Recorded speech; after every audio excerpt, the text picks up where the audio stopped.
नीतियों के लिए भी ये जाने जाते हैं। जिस तरह से इन्होंने ग्लोबल मार्केट को खोला, ग्लोबलाइजेशन को देखा गया और उस वैश्वीकरण से तमाम बड़ी कंपनियों को फ़ायदा मिलता हुआ नज़र आया। तमाम इंफ्रास्ट्रक्चर्स के लिहाज से बड़े काम हुए। ये उस दौर की बात है जब उन्होंने तमाम नीतिगत फैसले लिए थे वित्त मंत्री रहते हुए। 90 का दशक एक ऐसा दशक जब आर्थिक मंदी साफ तौर पर नज़र आ रही थी। भारतीय अर्थव्यवस्था पटरी से उतर गई थी। उस दौरान उन्होंने तमाम ऐसे महत्वपूर्ण निर्णय लिए जिससे देश की दिशा और दशा दोनों बदलती हुई नज़र आई। एक बड़ा स्वरूप नज़र आया, एक बड़ा बुनियादी ढांचा इन्होंने खड़ा करने की कोशिश की जिसने देश को पटरी से उतरने नहीं दिया, उसकी अर्थव्यवस्था को पटरी से उतरने नहीं दिया। और यही सब फैसले लगातार इनके नीतियों के, इनकी रणनीतियों के, जिससे देश में मजबूती आई, सशक्तिकरण हुआ।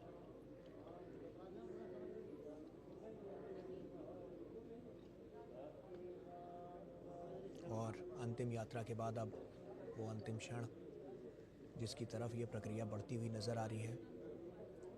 अब से कुछ ही देर में पंचतत्व में इनका पार्थिव शरीर विलीन हो जाएगा और ये सदा सदा के लिए अमर हो जाएंगे। और हम सभी के जहन में तमाम इनके द्वारा किए गए कार्यों की जो रूपरेखा है वो लगातार नज़र आ रही है।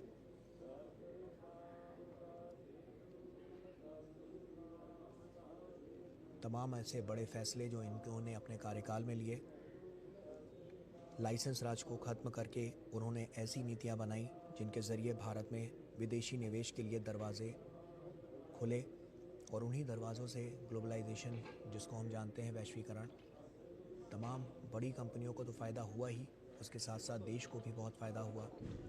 देश की नींव भी मजबूत हुई और साथ ही साथ उसके साथ अर्थव्यवस्था भी मजबूत होती हुई नज़र आई।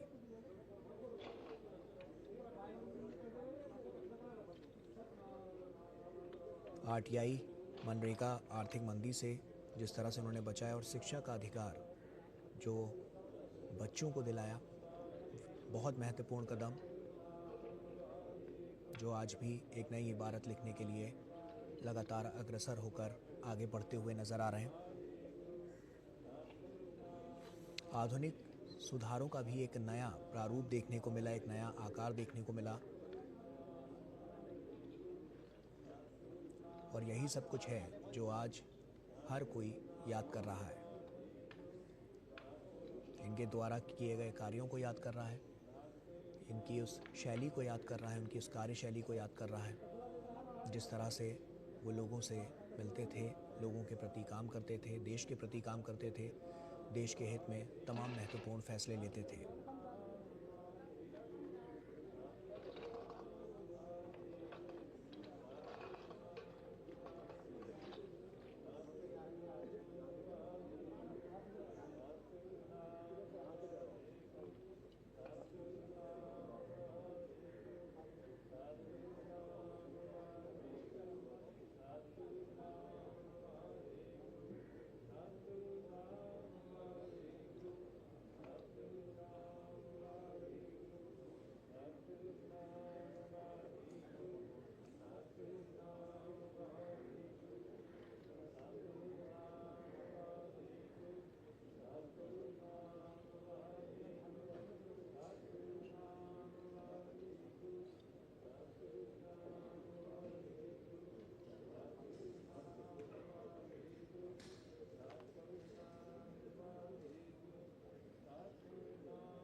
जैसा कि आप देख सकते हैं कि उनके अंतिम संस्कार की जो प्रक्रिया है वो लगभग अब पूरी हो चुकी है। अब से बस कुछ ही देर में पंचतत्वों में उनका ये पार्थिव शरीर विलीन हो जाएगा और वो सदा सदा के लिए अमर हो जाएंगे।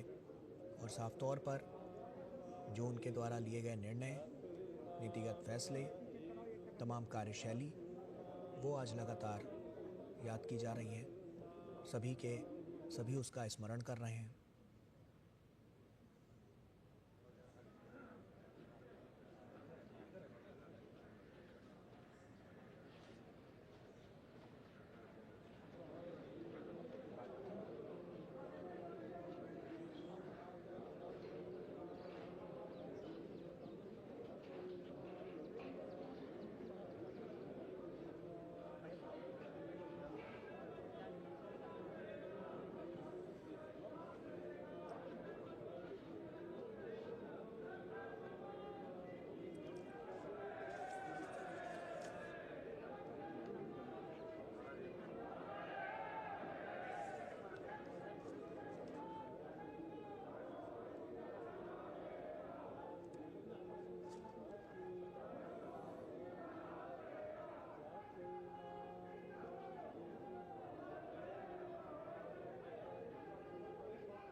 भारतीय राजनीति में जिस तरह से इनका योगदान रहा है, उस दौर को अगर याद करें तो 1991 में भारत में एक नए युग की शुरुआत करने वाले आर्थिक सुधारों और उदारीकरण के वास्तुकार के रूप में इतिहास में अपना नाम दर्ज करा चुके डॉक्टर मनमोहन सिंह अपनी विनम्रता, कर्मठता और कार्य के प्रति प्रतिबद्धता के लिए हमेशा जाने जाएंगे।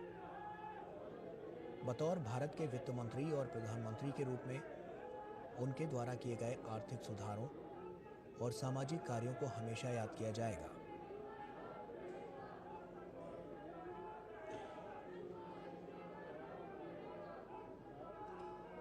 इनके जीवन काल पर नजर डालें तो पूर्व प्रधानमंत्री मनमोहन सिंह का जन्म 26 सितंबर 1932 को अविभाजित भारत के पंजाब प्रांत के गाह गांव में हुआ था। 1948 में उन्होंने मैट्रिक की परीक्षा पास की और 1954 में पंजाब विश्वविद्यालय से अर्थशास्त्र से मास्टर डिग्री हासिल की। इसके बाद आगे की पढ़ाई के लिए वे इंग्लैंड चले गए और 1957 में कैम्ब्रिज विश्वविद्यालय से अर्थशास्त्र में प्रथम श्रेणी ऑनर्स के साथ ट्राइपॉस की डिग्री प्राप्त की। 1962 में उन्होंने ऑक्सफोर्ड विश्वविद्यालय से डीफिल की डिग्री हासिल की। डॉक्टर मनमोहन सिंह ने अपने करियर की शुरुआत पंजाब विश्वविद्यालय चंडीगढ़ में लेक्चरर के रूप में शुरू की और आगे चलकर अर्थशास्त्र के प्रोफेसर बने। 1969 में Manmohan Singh Delhi school of economics में अंतर्राष्ट्रीय व्यापार के प्रोफेसर बने। इस बीच कुछ वक्त के लिए उन्होंने UNCDTA सचिवालय का भी कार्य किया है। भारत के वित्त मंत्री और प्रधानमंत्री बनने से पहले डॉक्टर मनमोहन सिंह ने RBI गवर्नर, योजना आयोग के उपाध्यक्ष समेत वित्त मंत्रालय के अधीन कई पदों पर काम किया। 1971 में मनमोहन सिंह विदेश व्यापार मंत्रालय में आर्थिक सलाहकार बने। वहीं 1972 से 1976 तक वे वित्त मंत्रालय के मुख्य आर्थिक सलाहकार रहे, जबकि अप्रैल 1980 से सितंबर 1982 तक वे योजना आयोग के सदस्य सचिव और सितंबर 1982 से जनवरी 1985 तक भारतीय रिजर्व बैंक के गवर्नर रहे। 15 जनवरी 1985 से 31 अगस्त 1987 तक वे योजना आयोग के उपाध्यक्ष रहे। 1991 में मनमोहन सिंह भारत के वित्त मंत्री बने और 1996 तक इस पद पर कार्य किया। वित्त मंत्री के रूप में उनके द्वारा अर्थव्यवस्था में आर्थिक सुधारों के लिए किए गए काम को पूरी दुनिया ने सराहा। वित्त मंत्री के रूप में उन्होंने अर्थव्यवस्था को नियंत्रण से मुक्त किया, लाइसेंस राज को समाप्त किया, साथ ही टैक्स, विदेशी निवेश और व्यापार में व्यापक बदलाव किए। डॉक्टर मनमोहन सिंह 10 वर्षों तक भारत के प्रधानमंत्री भी रहे। पहली बार वे 22 मई 2004 को प्रधानमंत्री बने और मई 2009 तक इस पद पर बने रहे, और वहीं दूसरी बार वे मई 2009 में देश के प्रधानमंत्री बने और 2014 तक प्रधानमंत्री के रूप में काम किया। डॉक्टर मनमोहन सिंह जवाहरलाल नेहरू के बाद पहले ऐसे व्यक्ति थे जो लगातार दूसरी बार देश के प्रधानमंत्री बने थे। प्रधानमंत्री के रूप में उनके कार्यकाल में कई महत्वपूर्ण काम हुए। बहुमुखी प्रतिभा के धनी डॉक्टर मनमोहन सिंह अपने जीवन काल में कई पुरस्कारों से भी सम्मानित हुए हैं। 1987 में उन्हें पद्म विभूषण, 2002 में सर्वश्रेष्ठ सांसद और 1994 के वित्त मंत्री के लिए यूरो मनी अवार्ड से सम्मानित किया गया। 3 दशक से ज़्यादा समय तक राज्यसभा के सदस्य भी रहे। 1998 से 2004 तक राज्यसभा में विपक्ष के नेता भी रहे। कम बोलने की उनकी आदत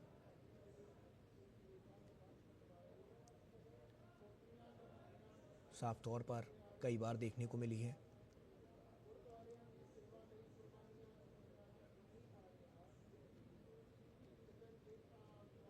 तो एक शानदार कार्यकाल रहा है इनका।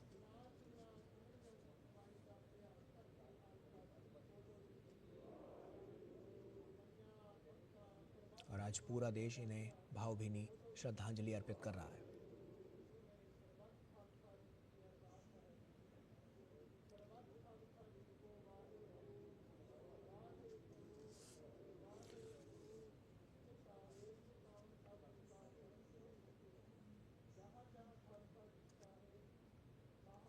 डॉक्टर मनमोहन सिंह एक ऐसे प्रधानमंत्री थे जिन्हें न केवल उनके विज़न के लिए जाना जाता है, जिसने भारत को आर्थिक रूप से सशक्त बनाने में बड़ा योगदान दिया, बल्कि उनकी कड़ी मेहनत और उनके मृदुभाषी व्यवहार के लिए भी उन्हें जाना जाता है।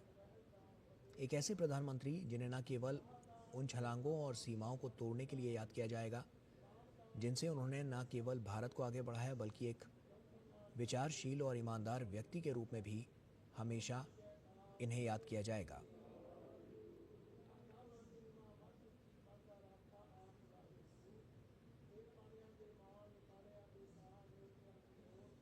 आम हो या खास, हर कोई इन्हें भावभीनी श्रद्धांजलि अर्पित कर रहा है।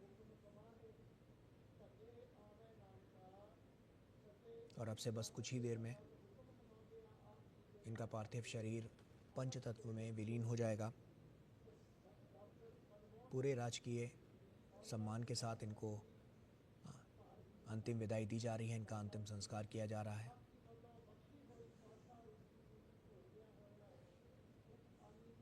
इस देश को सशक्त बनाने में इन्होंने बड़ा योगदान दिया। साफ तौर पर आर्थिक रूप से अगर हम बात करें तो आर्थिक परिदृश्य से तमाम ऐसे बड़े और नीतिगत फैसले जिसने देश को अर्थव्यवस्था के मोर्चे पर वापस पटरी पर लाया।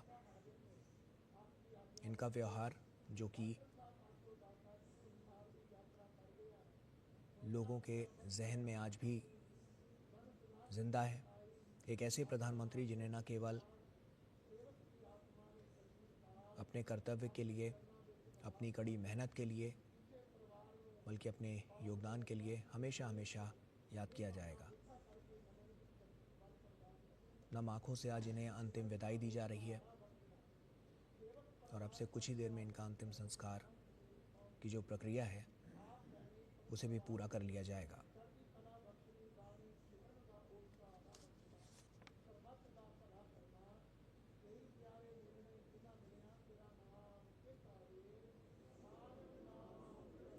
डॉक्टर मनमोहन सिंह को उनकी उपलब्धियों के बीच भी उनकी सौम्यता, सादगी और ईमानदारी के लिए हमेशा हमेशा याद किया जाएगा। आज सभी के जहन में उनके द्वारा किए गए कार्य, उनके द्वारा लिए गए निर्णय, उनकी सौम्यता, उनकी सभ्यता, उनकी सादगी, उनकी ईमानदारी आज सभी के जहन में है। और समूचा राष्ट्र उसे याद कर रहा है। एक अपूर्णीय क्षति पूरे देश के लिए।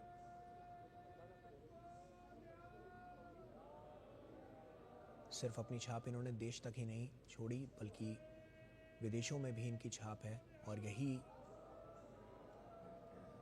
एक इनकी सोच, इनकी रणनीतियां हैं जिसके लिए कई देशों से इनके लिए श्रद्धांजलि जो है वो अर्पित की गई है। मालदीव हो, अफ़गानिस्तान हो, रूस हो, चीन हो, फ्रांस हो या अमेरिका, तमाम ऐसे देश हैं, वहाँ के नेताओं ने इनके योगदान को याद किया है।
पूरे राजकीय सम्मान के साथ निगमबोध घाट पर भारत के पूर्व प्रधानमंत्री डॉक्टर मनमोहन सिंह का अंतिम संस्कार।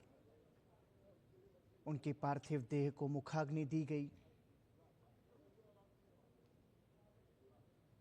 कृतज्ञ राष्ट्र की भारत के 14वें प्रधानमंत्री डॉक्टर मनमोहन सिंह को विनम्र श्रद्धांजलि।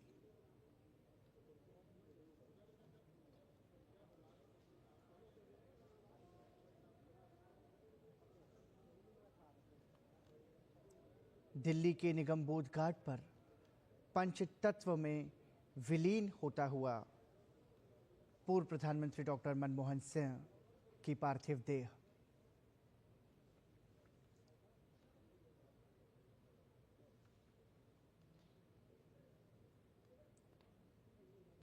प्रधानमंत्री नरेंद्र मोदी, राष्ट्रपति द्रौपदी मुर्मू, उपराष्ट्रपति जगदीप धनखड़ सभी ने विनम्र श्रद्धांजलि प्रेषित की डॉक्टर मनमोहन सिंह को।